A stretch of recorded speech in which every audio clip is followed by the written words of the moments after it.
Hi, and welcome along to our AFTV Tactical Insight Special, right? Special because we're going to be talking about two games, right, that we had.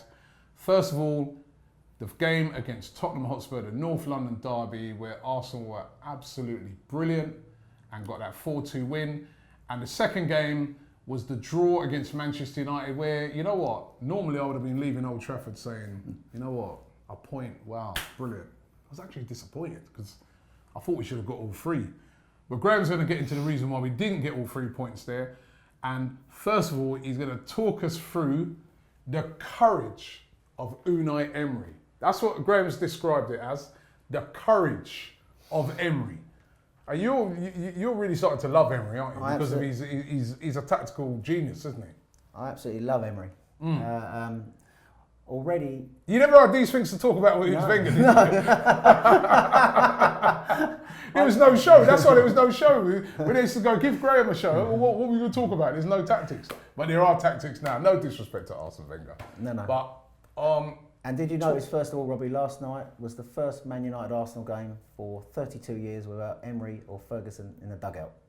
Wenger. Did I say Emery? You said Emery. You got Emery on the head. Emery on the brain. Sorry, I apologise. Yeah, that's true. Without Wenger and and Ferguson. It's unbelievable, isn't it? Wow. The first Man United-Arsenal game without they're both Ferguson legends. and Wenger. Get that right. They're both legends.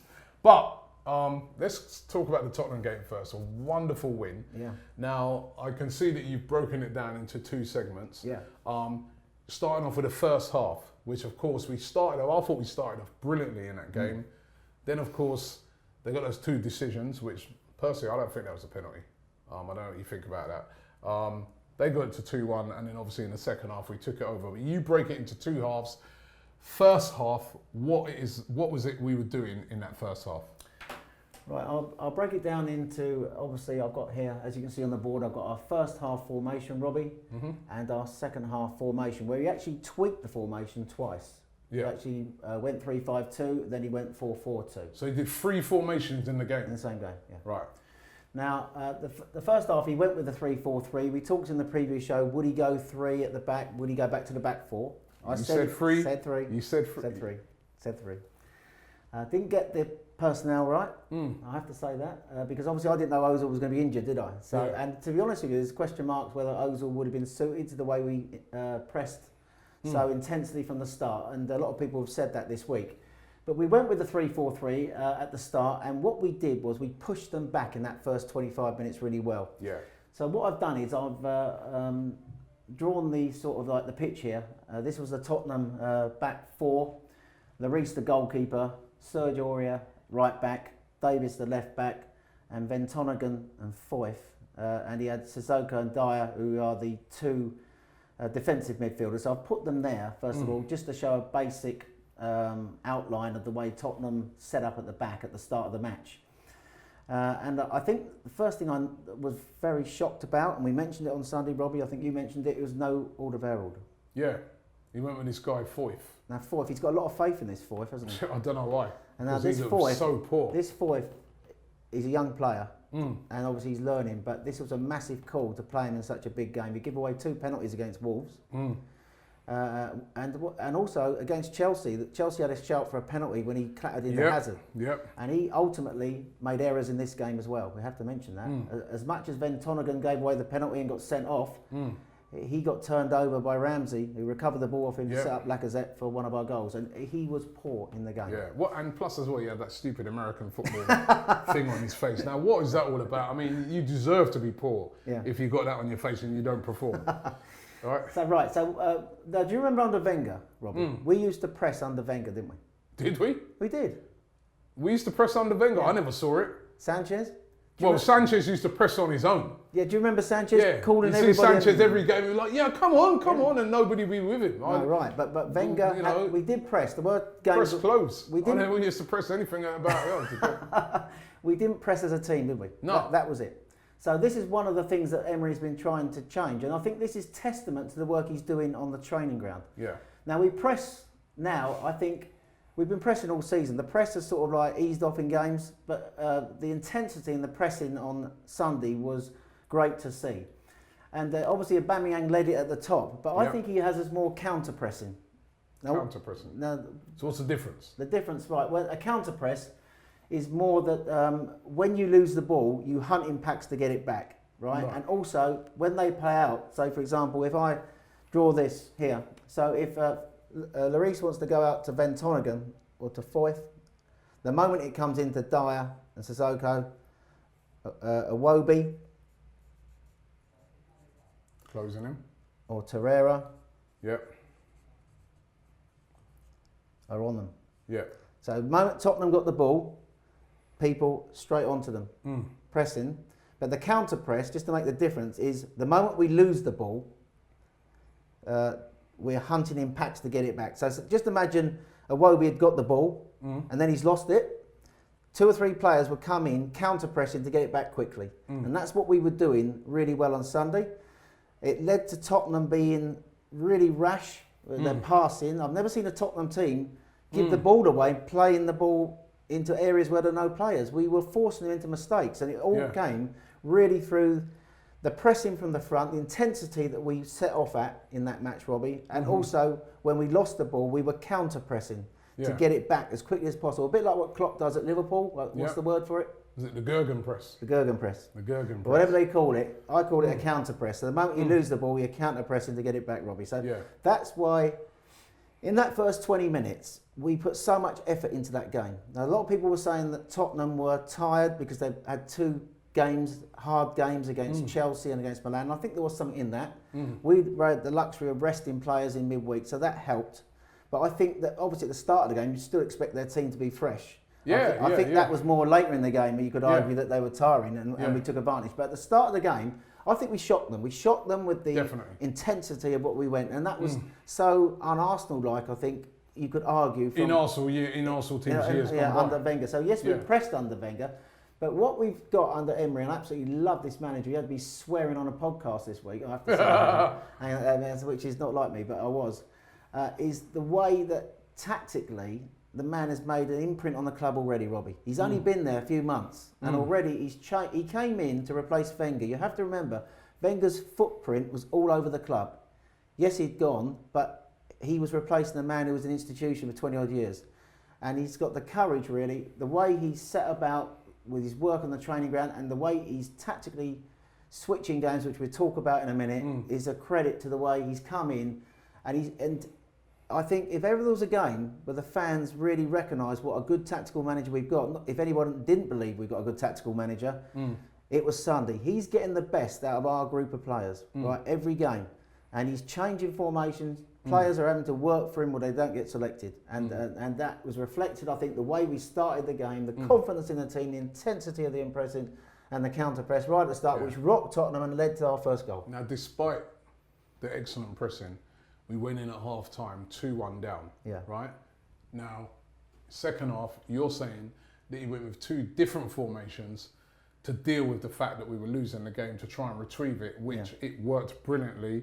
We ended up winning the game 4-2. What is it that he changed and did so differently in the second half that made us win this game? Right, before I come on to that, I'll just make 2 quick points in that first half. One thing we did really well and one thing we didn't do too well.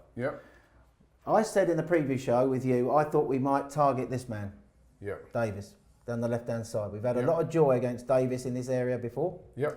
But what they did quite cleverly was he used Kolasinac, didn't he?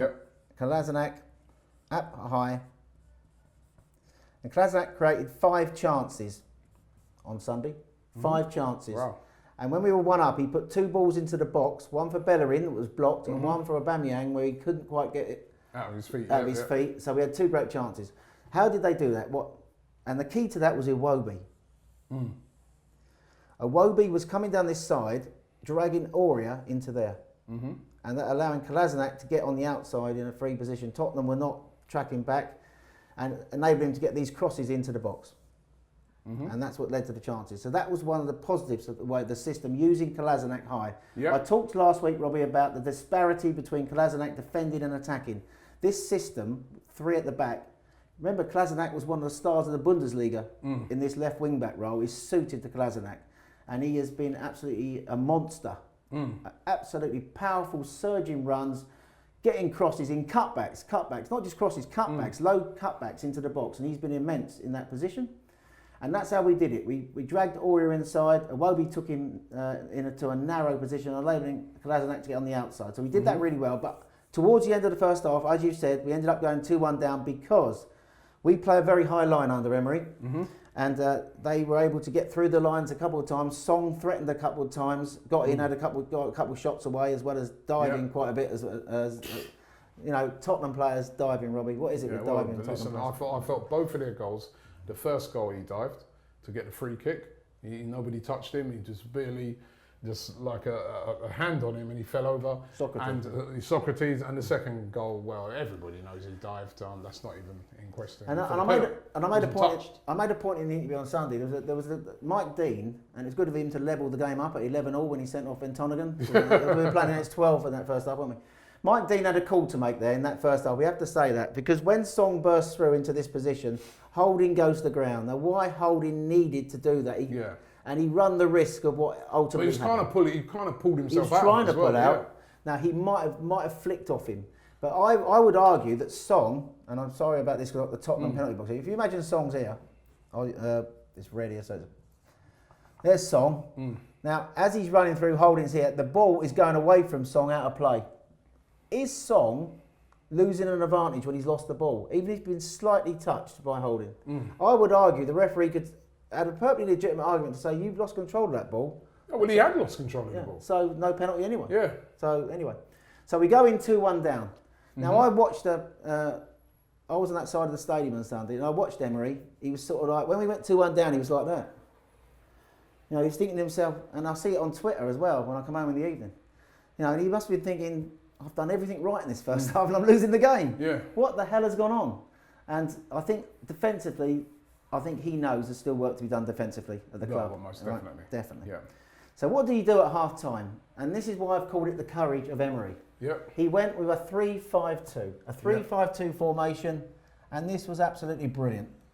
I talked actually in the previous show of playing Ozil in a 3-4-1-2 with Ozil in behind Lacazette and Aubameyang. That could become a 3-5-2 if we played that formation.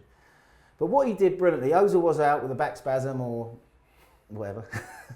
So what he did cleverly was he thought, I'm going to get Ramsey on. I'm going to put Ramsey. Now, the one thing we know about Aaron Ramsey is he's a brilliant third man runner from midfield. Right, so you keep the shape with the two holding midfielders, and then he brought on also Lacazette. I'm going to put Lacazette in. Aubameyang's already on the pitch. There's Lacazette. So he's got Aubameyang. So Aubameyang's in here. So he's going with two up top. Now I reckon he watched the Chelsea video from the previous week because these two centre halves. There was the one thing I've always been taught when I study football is centre halves have to be close together. You hear pundits go on about it all the time. The moment there's a gap between the centre halves, there's a space for people to run into. Now he noticed against Chelsea that Foyth is fairly inexperienced, and whoever plays next to him, Foyth sometimes gets dragged out of position. So what he did quite cleverly, he asked Aubameyang and Lacazette to go in different directions. So when we were attacking, Aubameyang would drag one centre-half over here, or Lacazette would drag one centre-half over here. That created the space for Ramsey to come down here. So it was simple, but it was brilliant, right? And immediately, Pochettino noticed it. He noticed it straight away with the equaliser.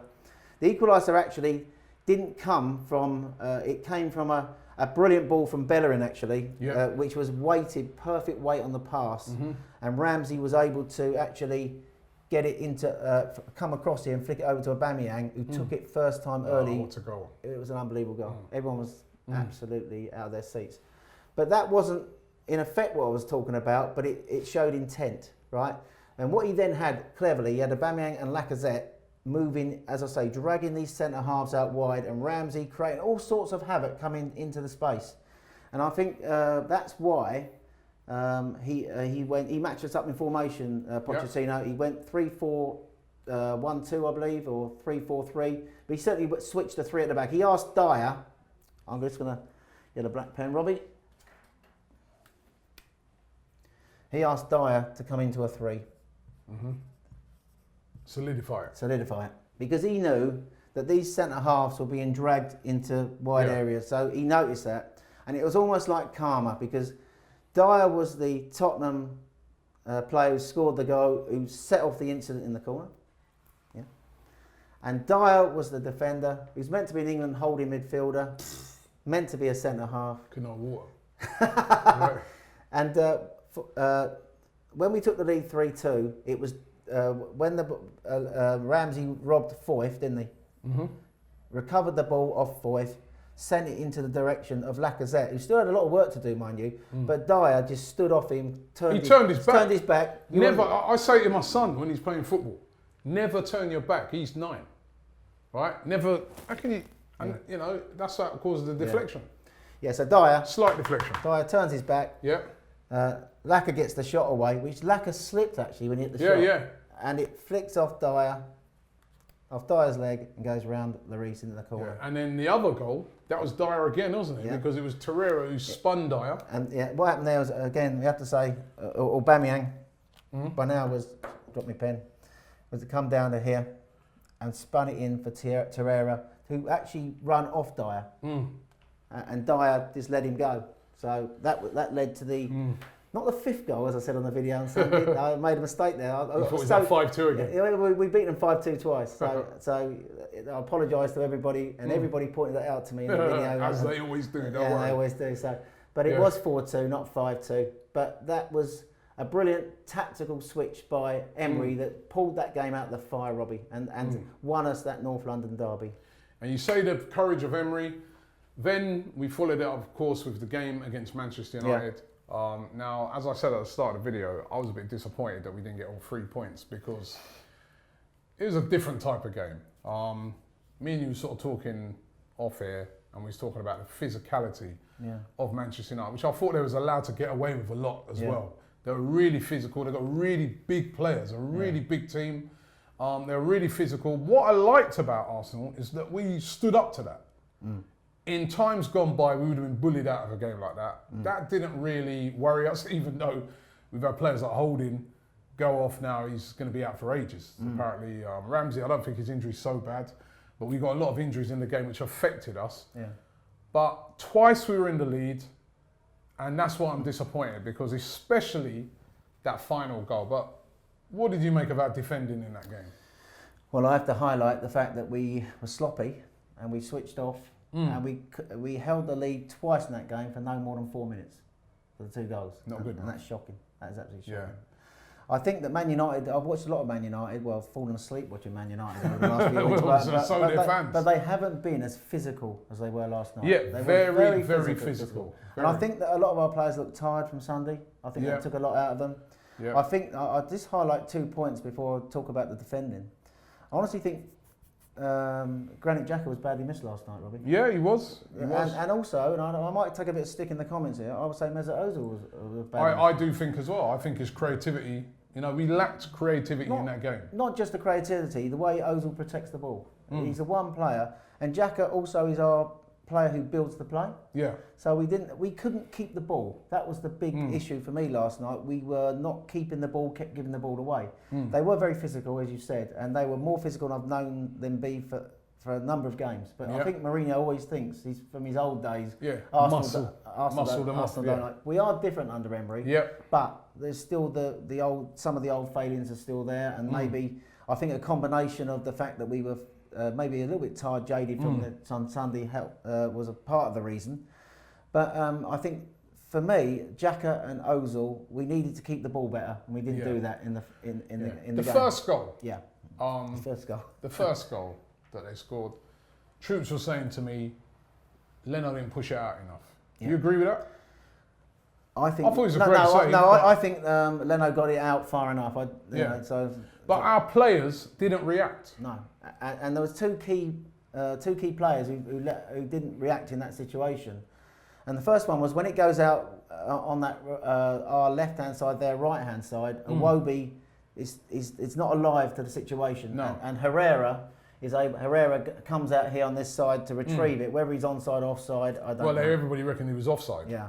But what you have to play, the one thing, even at all levels of football, and your son will probably know, you play to the whistle. Play to the whistle. You play to the whistle. We thought the ball had gone out. Yeah, well, maybe that's what not it was. just you. It doesn't matter what you think. What did the Arsenal players think? No, that's what I'm saying. When I say we, I know I could see it hadn't. Yeah. They thought the ball had gone out. Yeah. He retrieved it back in. And then the other key is when it comes back into the middle, Rob Holding is not alive, doesn't react quick enough, and it's a tap in for Martial. It was a really, really poor goal to give away. It's a sloppy goal. We switched off, and a lack of focus, a lack of concentration has undone us again. Is that tiredness? Or just sloppiness? I think it's just poor defending. The second goal, we've just scored. We've worked so hard. We've scored a goal. Again, straight from the kickoff. That's unforgivable. Yeah. That's unforgivable. And I timed it, 74 seconds, I think it was. 3 passes. And then hesitancy. Bang, bang, bang. Hesitancy between our 3 defenders. Mix up between Kolasinac and Leno. And Lingard gets a tap in. And all the good work to get back in front is thrown away in 70 odd seconds. And it's a lack of concentration, a lack of focus. It reminded me of the goal at Bournemouth. In the fact, in that it was 4 simple passes to them scoring. This was only 3 straight from the kickoff. But the one thing is, great Arsenal teams in the past, someone like a Tony Adams would not have allowed the team to switch off. I think that's what Liverpool have got at the moment in Virgil van Dijk, in that they've got a commanding leader who, he gets around the players, and Vincent Kompany at City. Those sort of players you need in them situations. All right, guys, we scored, we got in, calm down, let's get back in shape, and we're still lacking that commanding centre half, that leader. And the thing is, I noticed last night actually, and I like the back 3 to be honest. I think that they are all centre halves, and so none of them like being in the wide areas. No. And I thought that all of them had a go in the wide areas last night and struggled against Rashford and Martial, albeit against 2 very fast, pacey, good players. Yeah. But for example, at the start, I thought Holding didn't look great out wide, because when you're a centre back in a 3, if you're not the main centre back in the middle, you've got to be able to deal with. Almost like it's like you're a right back or a left back. You're like a full back, aren't you? Like a centre back stroke full back. And if you struggle in those areas, the system then is flawed slightly. And I think we've coped with it all right so far. But Man United exposed all our players in wide areas last night. Lichtsteiner came on, he wasn't great in a 3 on the right hand side. Socrates then switched out to the left and wasn't great when he went out. He was brilliant in the middle, but not so good out wide on the left. And as I say, Holding struggled. I think it highlights that we still lack a couple of really top quality defenders. I think we've got some good defenders, but somebody else, at least one in there, that's going to organise. Well, I think we lack a commanding, dominating centre back. We've been saying it forever. Van Dijk. Now, does he continue with the 3 now that Holding looks like he's going to be out, Robbie? Holding's going to be out for a long time. Do we continue with a 3? It's worked quite well, but we just have to defend. But to be fair, when it went 2-2, there was only one team in it as far as... I heard Mourinho saying that, there was only one team going to win it. What is he talking about? All he did was just lump the ball up front to Fellaini and to Lukaku and tried to go really physical. And as I said, the one thing I liked about Arsenal's performance, and particularly Socrates in this, is that he stood up to that. He was super strong. That didn't bother him whatsoever. And Arsenal teams gone by, I think Mourinho, that tactics would have worked, but it didn't work last night. But I was disappointed because we had chances even after then, and we were the only team trying to win the game. We had chances at the end, didn't we? Aubameyang had a couple of chances, and that save by De Gea is the first time a keeper's made a save from Aubameyang since Fabianski back in August. Yeah, wow. So that's an interesting save, but they had other chances. We had other chances. And the chance with Lacazette now, where the keeper's got the ball and he nods it out of his thing, and he... Yeah. I knew you were going to ask me about this. No, what's wrong with that? I knew you were going to ask me about this. What's wrong with that? Why was it disallowed? I think what they've done is, and I'm not 100% up on it, but I think there's been a law change. I think the law's changed. So when De Gea has the ball now, he's deemed to be in control. Now, whether he has to have 2 hands or 1 hand on the ball, I'm not sure. But I think now you can't challenge him under this new law. Do you remember Dibble, the keeper? Andy Dibble. Andy Dibble, that's it. Someone headed it out of his hand or knocked out his hands, and he was deemed... They changed the law because of that, and I think now, if the goalkeeper's got the ball, I'm not sure if it has to be 2 hands or 1 hand. He only had 1 hand last night, didn't he? Yeah. So is he in control? The question is, he in control of the ball? Not really. Well, he obviously weren't, wasn't he? No. So, but I was gutted, man. you know, But listen. but the thing is, Robbie, if you'd said a week ago we're playing Tottenham at home, Man United away, and I offered you 4 points out of 6, you'd have taken it, wouldn't you? No, 20 I said I want 6. Would you? But we're 20, I'm greedy. 20 unbeaten. We No, won- you're right. And the thing is, Man United paid us a bit of respect last night. They actually switched. Mourinho went with the same formation as what we went with. Yeah. He went with a 3 at the back as well. And he'd been teasing us all week that he had no defenders fit, and they all turned up. Yeah. So, but at the end of the day, Man United are in decline. Let's get and I thought DT actually nailed it in his video. Man United are in decline, and we're in transition, but on the up. Yeah. And to be honest, they're on the way down. That's the reason why it feels like it's 2 points drop. But to be honest with you, if you go away to I nearly said a top club, didn't I? If you go away, Mo would love that, wouldn't he? No longer top. But if you go away to Man United and get a draw, normally you're content, aren't you? So in the end, I think it's good that we're 20 games unbeaten now, the best run since 2007. 29 ago. Right. Graham, Huddersfield this weekend. Yeah. Huddersfield, all right, they haven't been getting the results, but they are a positive team. They are a team that's going to come and try and play football. They're not going to try and defend. Does that play into our hands? Or do you think, you know, because we saw with Wolves, they came in really positive and they did really well against us. We have to be switched on. We need 3 points from this game. We do. And last year we took them apart at the Emirates. So it'll be interesting to see what Wagner does. His star man, is it Moray or Murray? Moy? Moy. Yeah. The Australian. The Australian. He's suspended for this game. Oh, is he? Got sent off, didn't he?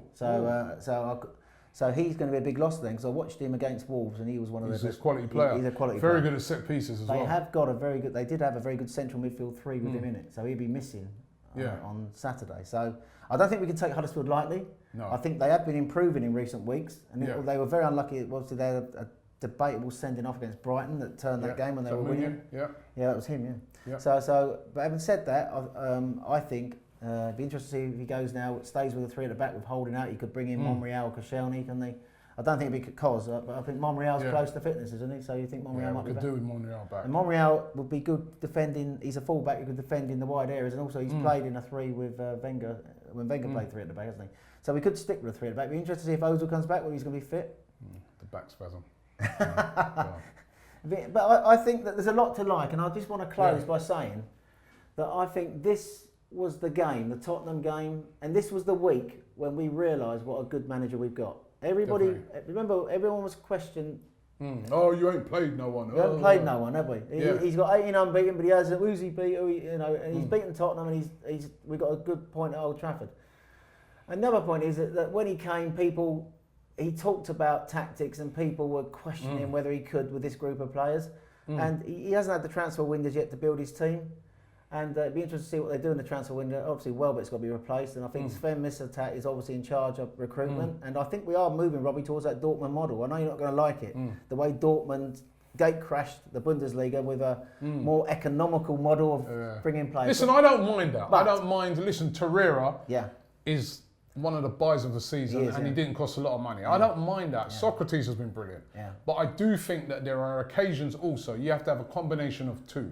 So there are occasions where you have to go and spend 70 million on a Van Dijk. And those funds need to be available to him too. And that's my argument. Right. I'm not saying you go out and do a Man United where basically they've gone and splashed out huge amounts of money on all these players. Hasn't worked. Right? But you need a mixture of the 2. If you see one big player that can make all the difference to your team, you need to have the funds to be able to buy that player. We're a top club. We're one of the biggest clubs in the world. We are. And just come back to this Tottenham game, this is how we started the video.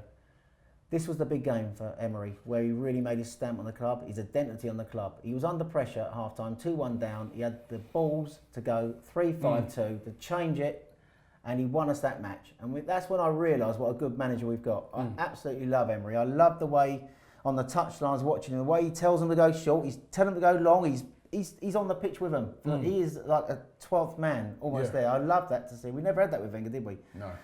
Right, I just want to finish the video by talking about the combined 11, the combined Arsenal-Tottenham 11. Tim Sherwood can get one of our players in his combined 11, Robbie. Yeah, remember that. This is it. This is the combined 11 then. It's Leno in goal. Yeah. I'm going to have, in the middle, I'm going to go with a 3. I'm going to go with Mustafi, Socrates, Holding, and I'm going to go with wing backs. I'm going to go with Bellerin and Kolasinac. I'm going to go with Xhaka and Torreira as my 2 midfielders. Up front, I'm just going to go with a straight 3, a Iwobi, a Aubameyang in the middle, and Mkhitaryan. And I'm going to go with 2 subs. So I'm going to go with Ramsey, and I'm going to go with Laka. right? So managed by Tim Sherwood. Tim Sherwood. We saw actually we could do with Tim Sherwood being manager for that Carabao Cup game. But, and I'd say carrying the drinks fourth. No, Eric Dyer. Eric Dyer can be the kick man. Yeah. So and I'm not getting too far ahead of myself because No. To be honest, I just love beating Tottenham. I know that it doesn't. I don't consider Tottenham to be a top club, Robbie. They are the top two clubs in the league this year. Are Liverpool, Man City. Tottenham have made great strides under Pochettino, but they've won no trophies. Yep. Until you win trophies, I don't think you can be considered a top club. I'm showing no disrespect to Tottenham fans. I think they are a very good side, but to be honest with you, I enjoyed this victory. Not be saying that we're anything special, but we enjoy beating Tottenham, don't we? Regardless of we're the top side, they're the bottom side, wherever the two sides are, we love beating our North London neighbours, and North London is red. Red.